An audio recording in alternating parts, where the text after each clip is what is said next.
Welcome students. और आज हम स्टार्ट करेंगे चैप्टर नंबर 13 न्यूक्लियाई। इस चैप्टर की वेटेज लगभग 3 से 4 मार्क्स की आपके एग्जाम में आएगी। फिलहाल जो इसके टॉपिक्स हैं वो काफ़ी लिमिटेड हैं। पहले की तरह जो कोर्स काफ़ी डाइवर्स होता था वैसा इस अब नहीं है, और ये पिछले 3 साल से ऐसा ही चल रहा है। तो देखिए, इसमें जो कंटेंट का पार्ट है वो कुछ इस तरीके से आपको सबसे पहले न्यूक्लियस की कंपोजिशन, उसका साइज और न्यूक्लियर फोर्स के बारे में जानना होगा। फिर आएगा आपका mass energy relation. Mass energy relation के साथ साथ जो फेमस रिलेशन है आपका E is equal to mc², उसके बारे में है ये। देन आएगा मास डिफेक्ट, बाइंडिंग एनर्जी, जो कि इसका मतलब फर्स्ट पार्ट हो गया आपका न्यूक्लियर की कंपोजिशन, दूसरा मैं कहूँगा बाइंडिंग एनर्जी है, एंड लास्ट पार्ट है कि न्यूक्लियर फोर्स कह लो या फिर बाइंडिंग एनर्जी पे ये खत्म हो जाता है। यानी ओवरऑल अगर हम बात करें तो केवल न्यूक्लियर फोर्स और उसके जो आपस में इंटरेक्शंस हैं न्यूक्लियॉन्स के, उनके बारे में, न्यूक्लियर साइज के बारे में, और एक बात करें तो बाइंडिंग एनर्जी के टर्म में पूरा चैप्टर ये खत्म हो जाता है। अब कंटेंट बोलने में बहुत छोटा है, क्या है जो अगर आपके पास ओल्ड बुक है उसमें से कौन सा पोर्शन कट गया है वो कुछ इस तरीके से है।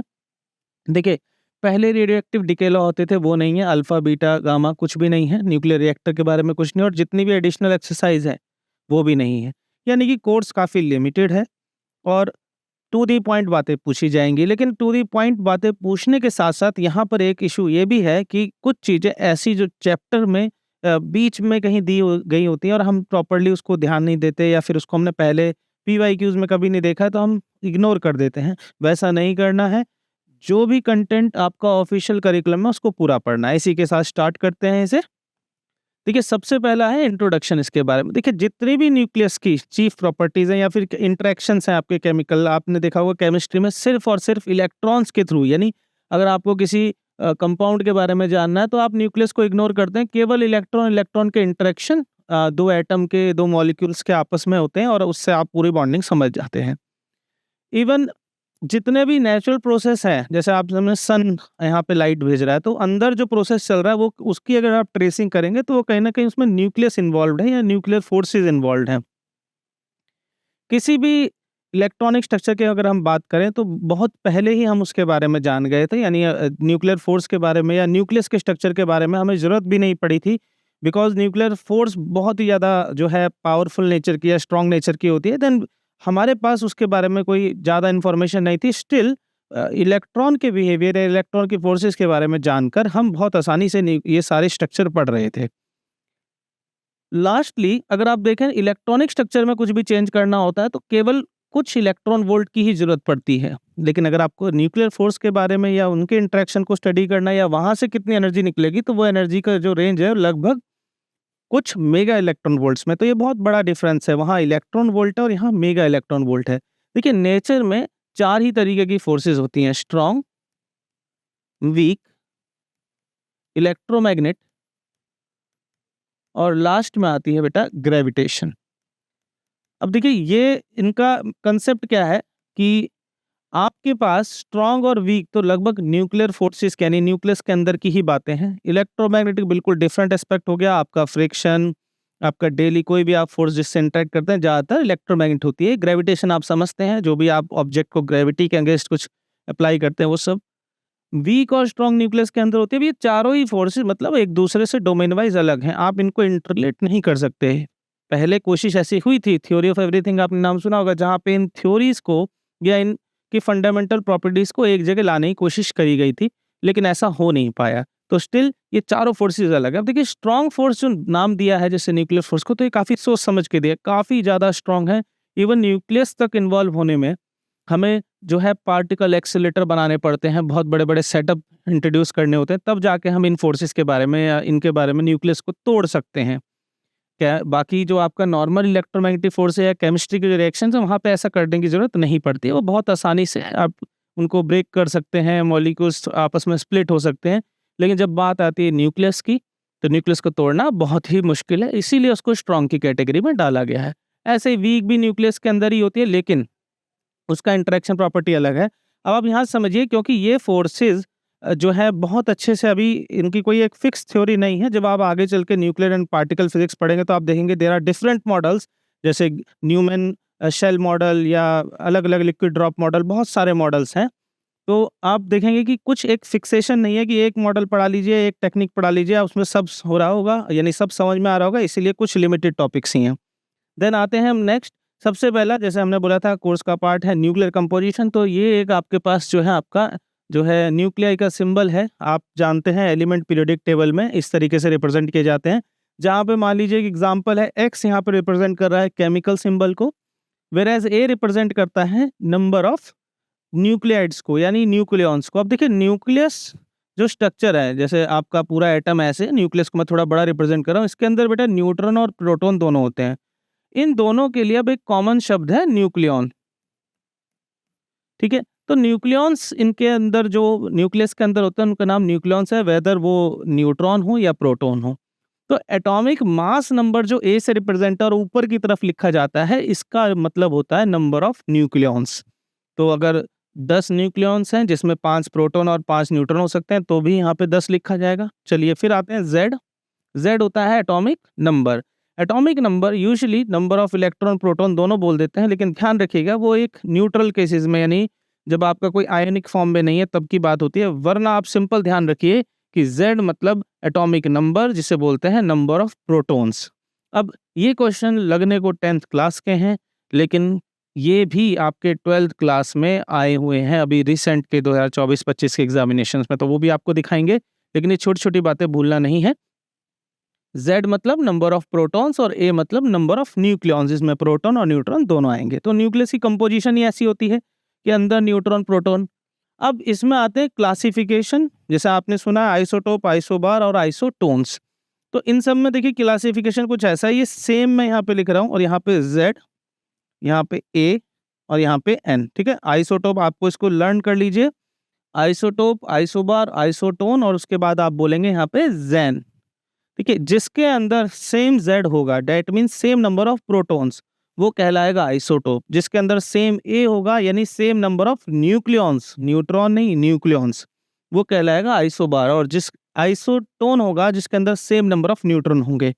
अब देखिए इसको चेक करिए, सेम Z, यहाँ पे आपके पास एग्जाम्पल है हाइड्रोजन के तीनों आइसोटोप्स की। देखिए यहाँ पे सबके पास सेम Z है, क्योंकि Z होता है नीचे वाला पार्ट जिसे बोलते हैं number of protons, whereas number of neutrons अलग अलग हो सकते हैं। इसके पास न्यूट्रॉन एक भी नहीं है, इसके पास एक है, इसके पास दो हैं, बट प्रोटॉन यानी Z is equal to same है सबके पास।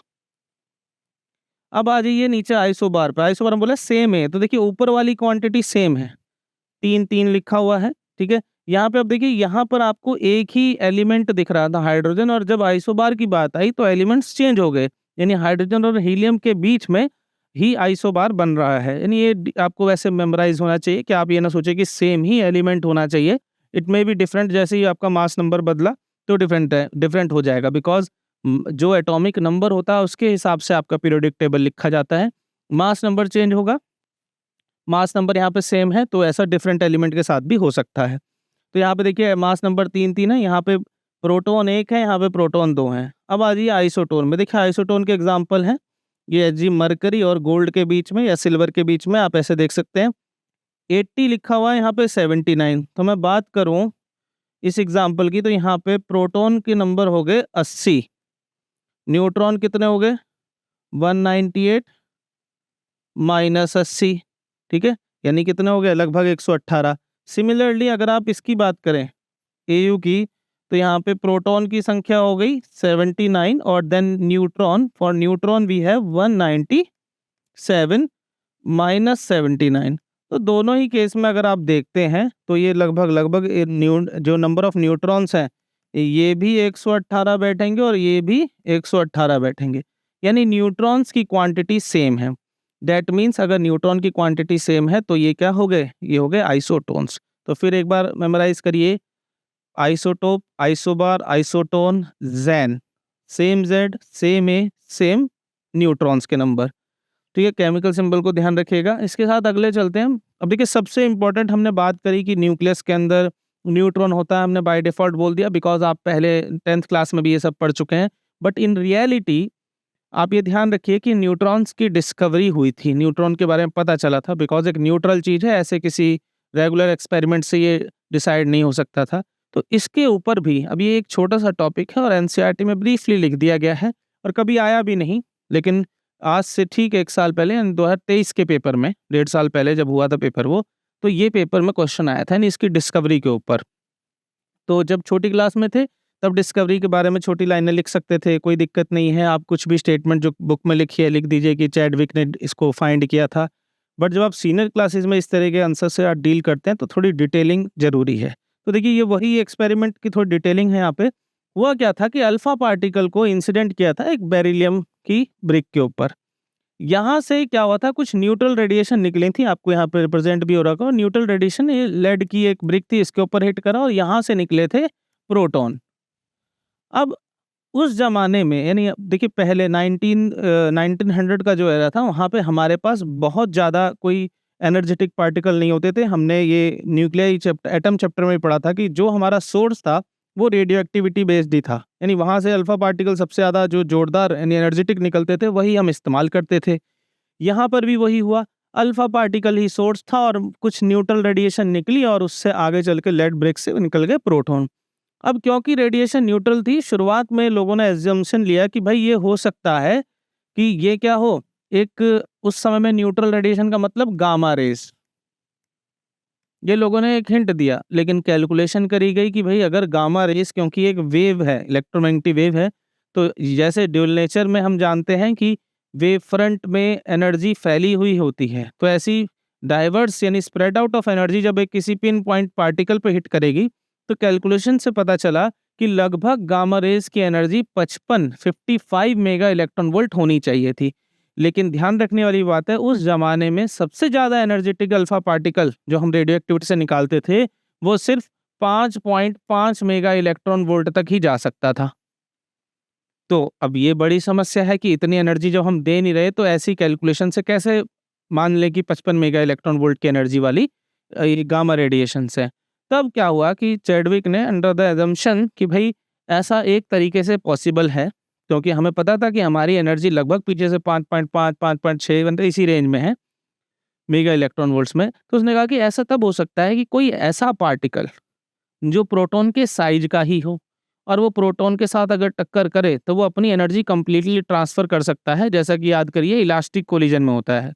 अगर 11th क्लास में आपने इलास्टिक कोलिजन को ध्यान से देखा होगा, तो उसकी खास प्रॉपर्टी है कि जब इस तरह की कोलिजन होती है, तो सेम मास के जो पार्टिकल होते हैं, वो अपनी वेलोसिटी इंटरचेंज कर लेते हैं। यानी अगर एक की वेलोसिटी v है और एक रेस्ट पे है, तो क्या होगा, जब ये टक्कर करेंगे, तो ये वाला जो है पहला वाला, ये रेस्ट में आ जाएगा, इसकी v 0 हो जाएगी और जो दूसरा वाला पार्टिकल है जो पहले रेस्ट में था, वो v वेलोसिटी से चलने लग जाएगा।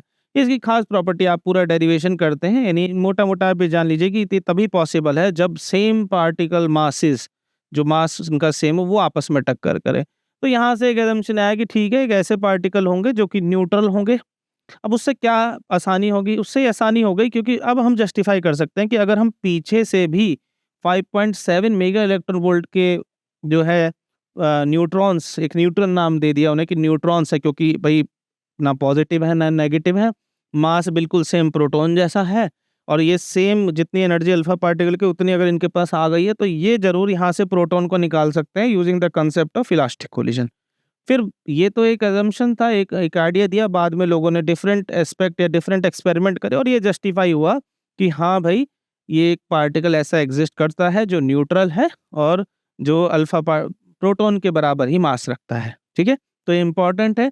इस स्लाइड को आप इसी तरीके से कुछ इसके कॉमन पॉइंट शॉर्ट लिख सकते हैं कि अल्फा पार्टिकल पे एक जो आपका बेरिलियम फॉइल के ऊपर या बेरिलियम ब्रिक के ऊपर हिट करा था अल्फा पार्टिकल को, वहाँ से जो रेडिएशन निकली थी, उसने प्रोटॉन निकाल दिए थे लेड की वाल से। अब हुआ क्या कि वो जो रेडिएशन है वो न्यूट्रल नहीं थी, वो न्यूट्रल थी, लेकिन वो हम उसे गामा रेज नहीं मान सकते थे बिकॉज ऑफ एनर्जी कंसिडरेशन। तो इस तरीके से इसको शॉर्ट में लिख सकते हैं, ये आया हुआ है। ठीक है, चलिए अब देखिए नेक्स्ट है साइज ऑफ न्यूक्लियस के बारे में। अभी आपने देखा कि जब हम एटम चैप्टर भी पढ़ रहे थे, तो वहाँ भी देखा था कि रदरफोर्ड ने स्कैटरिंग करा था और स्कैटरिंग से उसको अब किया था अल्फा पार्टिकल स्कैटरिंग। बाद में टेक्निक्स डेवलप हुई और बहुत सारे तरीके से हम स्कैटरिंग करने लगे, इलेक्ट्रॉन स्कैटरिंग भी करी हमने।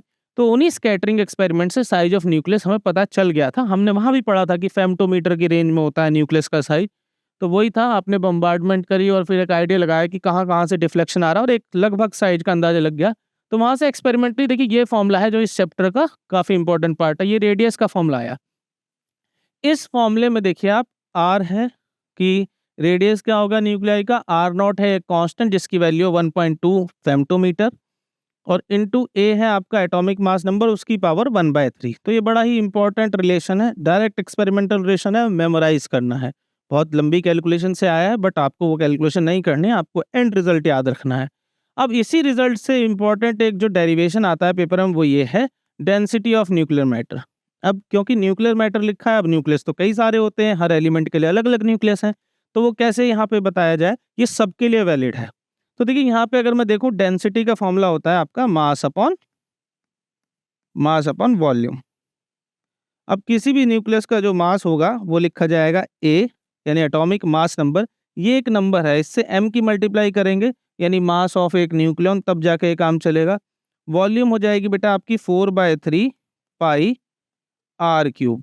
अब देखिए आर होता है रेडियस ऑफ न्यूक्लियाई, वो रेडियस हमें ऊपर एक्सपेरिमेंटली पता ही चला है। तो यहाँ पे अगर मैं लिखूँ एम ए 4/3, ठीक है, यहाँ पे पाई और आर की जगह पे क्या लिखूंगा, r0 a की पावर 1/3 और यहाँ पे बाहर भी 3 है, ठीक है, स्टैंडर्ड डेरिवेशन है। तो आप देखिए क्या होगा यहाँ पे बचेगा बेटा आपका एम ए डिवाइडेड बाय यहाँ पे 4 और यहाँ पे 3 आ जाएगा पाई r0 का क्यूब और a।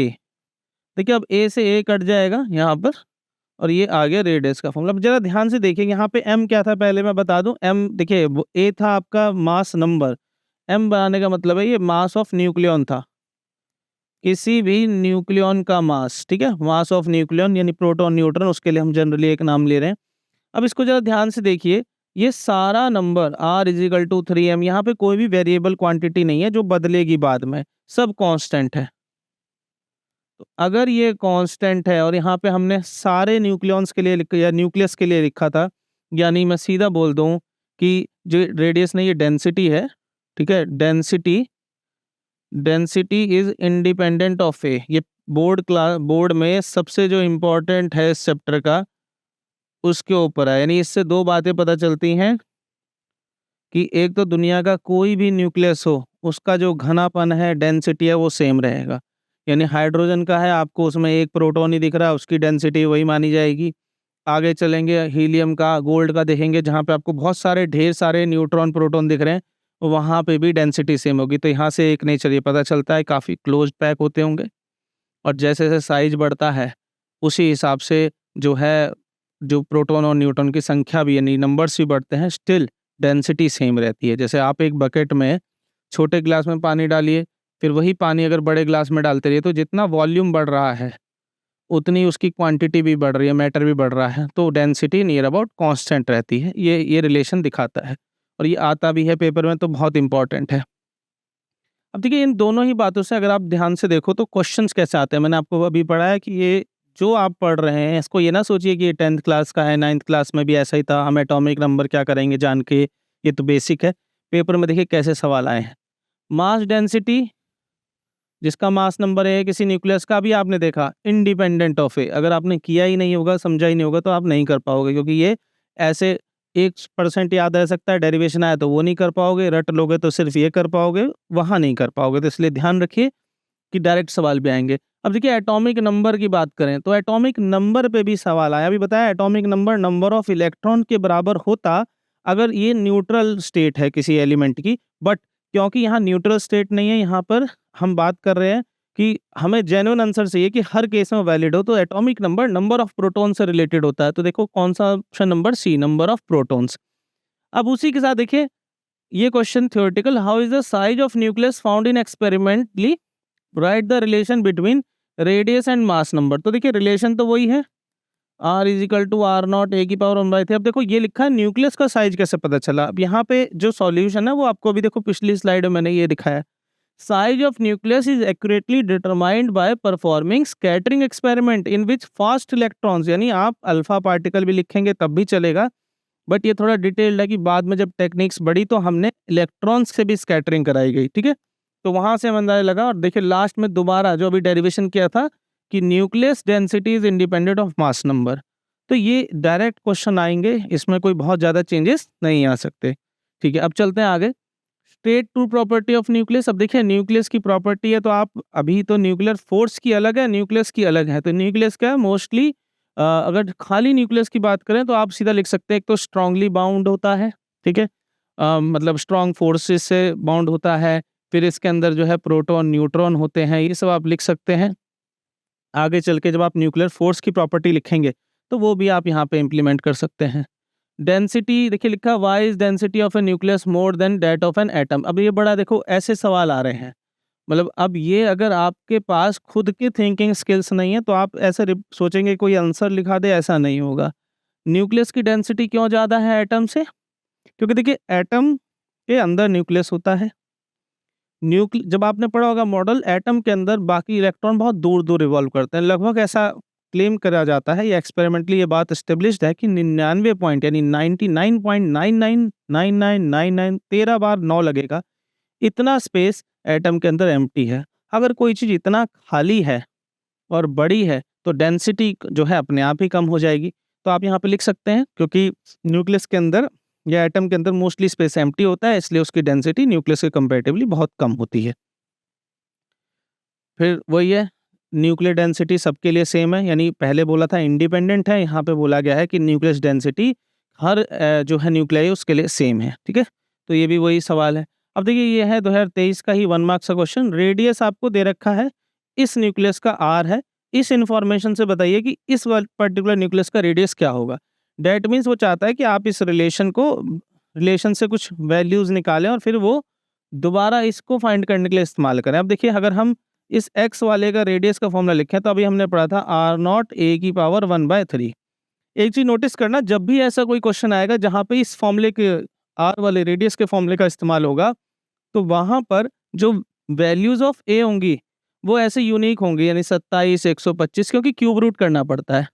तो 27 का भी आसान होता है, 3 हो जाता है, 125 का भी आसान होता है, ऐसे ही 64 का भी आसान होता है। तो यही ज़्यादातर वैल्यूज़ आएंगी, यहाँ तक कि आगे सीनियर क्लासेस में भी, पोस्ट ग्रेजुएशन तक भी हमने यही वैल्यूज़ देखी हैं। चलिए, लेकिन फिर भी अगर कोई आ जाती है तो डरना नहीं है, क्यूब रूट आना चाहिए, बड़े बच्चे हैं। तो यहाँ पे देखिए आर एक्स है, मैं लिखता हूँ आर नॉट, ए की जगह मैं लिख देता हूँ 27 और यहाँ पे 1/3, यहाँ पे आर एक्स। अब देखिए आर एक्स हो गया is equal to are naught, यहाँ से बोल रखा है मेरे को कि आर एक्स जो है, यानी इसका जो रेडियस है उसे आर बोल रहे हैं, तो r is equal to are naught, 27 का मतलब हो जाएगा 3, ये आ गया। अब यहाँ से बोल रखा है कि आप इस वाले का बताओ, वाई वाले का, तो यहाँ पे आर वाई लिखता हूँ, r y is equal to are naught, और ए की जगह 125 आएगा इसके केस में, ये रहा 125 और की पावर 1/3, तो r y is equal to are naught, इसका आ गया मतलब 5। अब देखिए यहाँ से यहाँ पे ख़त्म हो गया, इसके आगे हम तभी सॉल्व कर सकते हैं जब पीछे से कोई इन्फॉर्मेशन लाएंगे। तो देखिए आर नॉट की वैल्यू है r/3, ये वैल्यू यहाँ ले जाते हैं तो r y is equal to r/3 और यहाँ पर 5, तो 5/3 r। तो देखो ये रहा ऑप्शन नंबर 1, ठीक है। तो आपने देखा यहाँ पर हमने कंपोजिशन, न्यूक्लियर फोर्स के बारे में बातें, उसकी रेंजेस के बारे में कि मेगा इलेक्ट्रॉन्स में होती हैं, साथ ही साथ कंपोजिशन जिस हमने कहा मास डेंसिटी के बारे में हमने बात करी कि वो independent of atomic mass number है, फिर रेडियस के फॉर्मूले के ऊपर बात करी। तो ये इसका जो पार्ट 1 है इसका, यानी टॉपिक का 2 ही पार्टों में टॉपिक पूरा कवर हो सकता है, लेकिन जो इसका मेजरली पार्ट 1 है वो इतना ही है। तो होपफुली आपको यहाँ तक समझ में आया होगा। अब मिलते हैं अपने नेक्स्ट पार्ट में।